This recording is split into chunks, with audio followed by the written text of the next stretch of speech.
Okay, go ahead. All right. This would have been kind of at the height of COVID. My husband was sent home from NASA to work from home. My daughter was sent home from schools to work from home. I worked for a sheriff's office, and I was considered that they needed me at the office. So I was the only one going out into the world at kind of the height of COVID around.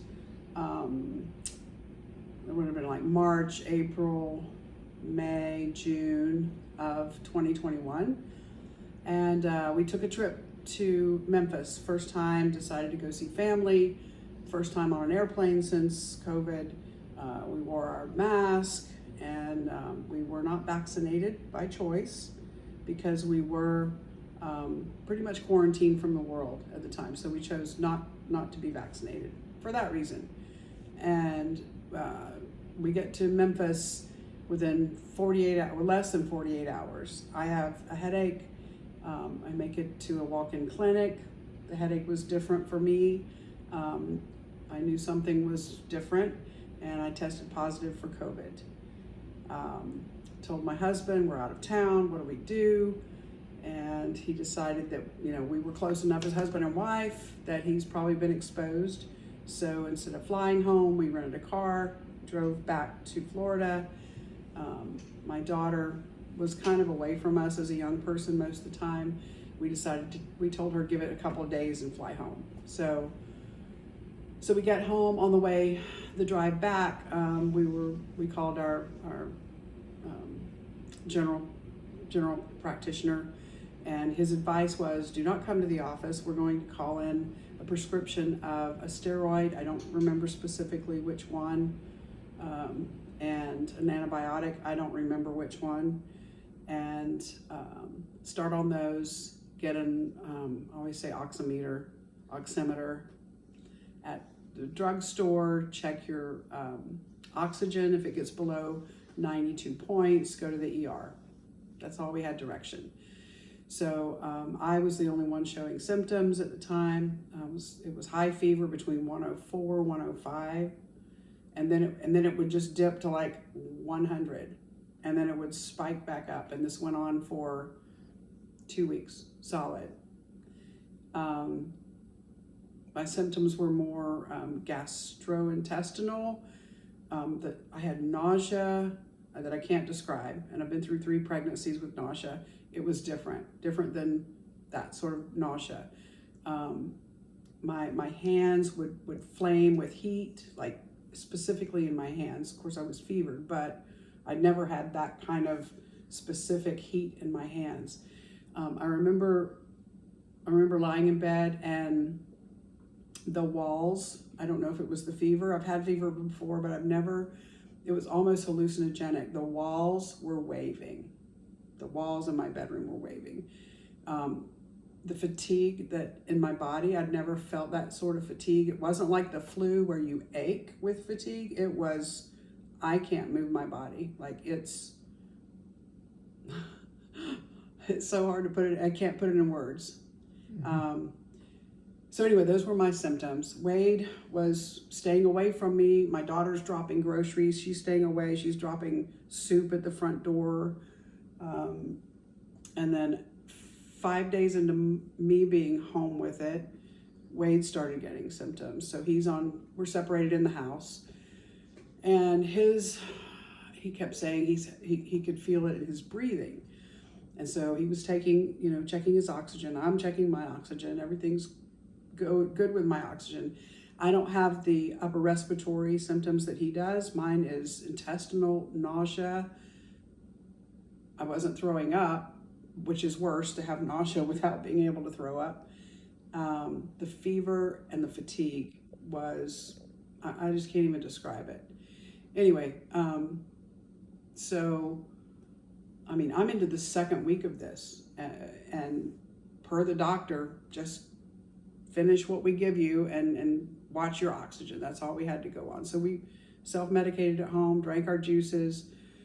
We actually started taking, just through our studies and reading, take some zinc, take your magnesium, take your vitamin D. So we're like pumping the vitamins as best we can. And probably we're into the 10th day of Wade having symptoms, and he told me, like, I'm really feeling rough. And I said, well, let's go take you to the ER. No, let's just wait. And it was early morning, 3 in the morning, 4 in the morning, he woke me and said, I gotta go. Like, I gotta go. And with the rules of the hospital, I wasn't allowed to take him in. I'm still sick myself. So I literally drop him at the ER door. They open, they close, he's gone. So all I have is phone messages from doctors telling me what they're doing with him. I understand when he was admitted, and this was because they immediately gave him, helped him breathe with oxygen first. He was on a CPAP. Is that what I'm calling that right? I don't know. Very early. And he was saying, I can't talk to you. So he's texting me through his iPad that he had at the hospital. They gave him, and I should have looked at my notes, the cocktail that had the recidivine. I know if you're a medical doctor, you know what I'm talking about. It was a cocktail that they were giving people at that time, saying that this is the best we have to hopefully fight this stuff. And that was the doctors telling me, this is what we're doing for him. It's the best we can do. And they're giving me, oxygen levels are still, he's down 80, 86 right now. And this is not real good. But he was only in there the 5th day, where they called me and said, we've talked to Wade, he's lucid, and we've let him know that we need to intubate him because he's really, his oxygen is dropping drastically. So that's Wade's decision. He made that on his, own, but they were just letting me know as the wife. So I've lost total contact with him at this point. That's what the 5th, 6th, 7th, 8th, or 9th day of his hospitalization. And that was the last contact I had with him because, he's unconscious. So then it was just a daily contact with the doctors. I was trying to do my own research on the side, as everyone was, trying to learn what they could about COVID. I have a dear friend who had connections, graduated from UCF as a doctor of a pulmonologist, and he lived in Virginia. And so they made contact with him. He agreed to even consult with Wade's doctors for my, please tell me they're doing all they can for him. And so I think my doctor spoke with them, or Wade's doctor spoke with the Virginia doctor, pulmonologist, and made me feel like, from what he read him and spoke with him concerning Wade's condition, that they were doing all they knew to do the best for him. So Wade was admitted on July, would have been the end, July, I should have looked at my notes, around the 20th of July, something like that. And it was a daily just check on him. And his oxygen would go up a little bit, and we would have hope, and I would read them articles that I'd read, or news clippings that I had had tried to find out, are we doing everything we can for him? Specifically, doctors from the University of Tampa, I know that's not the name of it, but it was in Florida. It was the most renowned hospital in Florida that was really studying COVID, I think, heavily. And some of their news articles were totally supporting recidivine. I'm saying the wrong drug. I know you guys know what it is. They said, this is the secret. This is what you got to do. But you have to catch your patient within the first 5 days for it to be effective. And of course, Wade, we were home 10 days before he was treated at all with that. So it was that seemingly, and all I had to go on was, it was that special period where we should have gone earlier, maybe, for this treatment. At that point, and this is when I'm going, does everybody know this? Because I'm listening to these Tampa doctors say this is the thing. Literally, after I hear this, and I think it was on my Facebook feed, literally the next day, our governor announces, we're going to set up tents. And you can go to the tents and you can get the elixir, or whatever it was. It was 3 things. I don't remember what was in it. But it was so like mind-blowing for me that we were that close maybe for him, and receiving that earlier, that lesson was very real to me. Because I had friends that I worked with, law enforcement officers, who were going to the tents with COVID early because they knew they had it, and they went in for their, intravenous treatment, and they did okay with it. So apparently there's something to that working as far as catching it early. So I could tell by the doctor's report, I got to speak to him once a day, sometimes twice a day.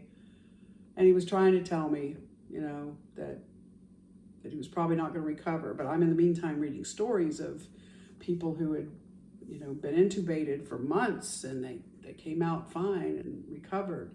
So that was my hope. And I would tell the doctor that and say, let's just, have you tried this? Have you tried that? And on August 21st, they called, and it was very clear that they wanted me to make a decision that he was not going to recover. So I did have a chance for my daughter and I to go. We never were able to visit.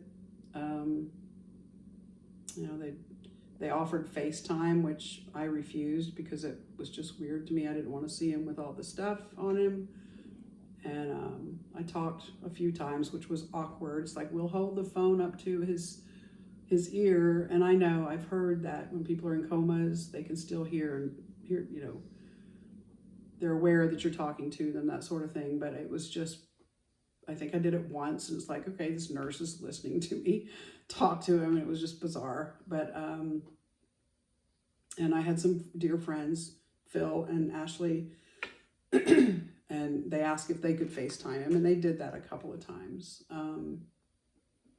So anyway, for the first time, we go to the hospital and suit up, and of course he's in ICU, and it was packed. I mean, it was full ICU, and we went in. I kind of know what numbers should be when you look at the heart rate and the oxygen and all that, and so his numbers didn't look good. I knew that, and that's why they called us. And then, they asked me to make a decision what to do.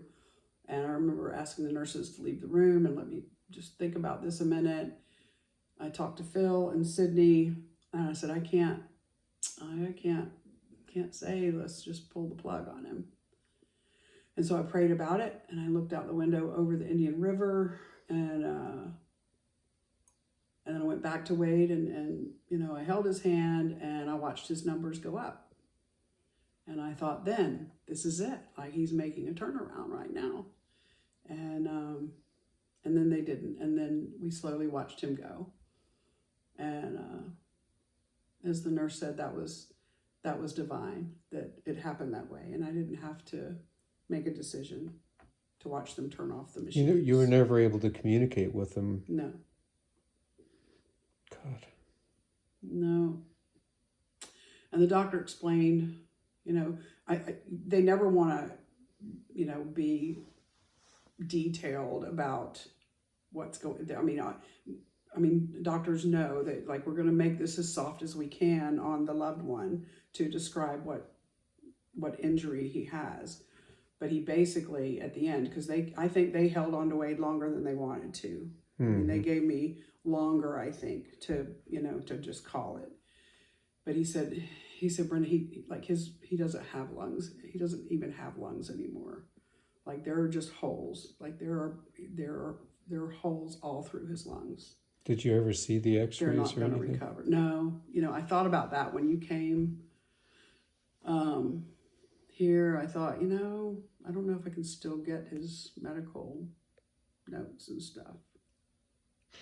You can. You legally could demand that, but I don't know what point it would be. Yeah, I know. Like I say, I think you know, there comes a time when you just go, It's a terrible story, Brenda. Terrible story.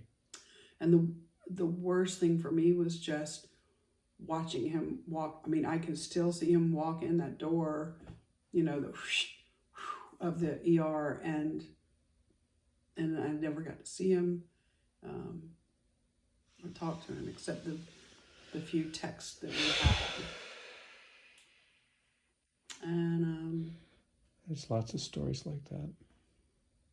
Lots of stories. It's horrible.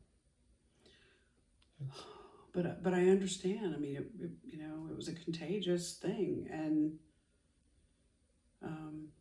like I said, when he passed late on a Saturday afternoon, and I got a call at 6:30 the next morning. I didn't know what the process. I didn't even think about what the process was the next day. Mm-hmm.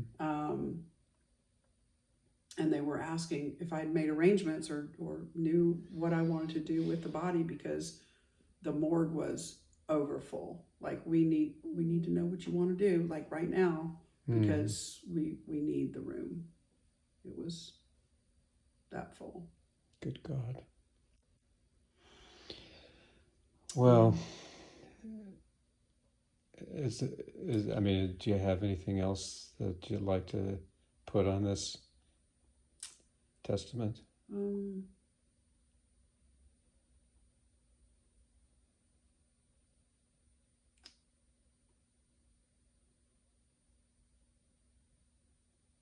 No.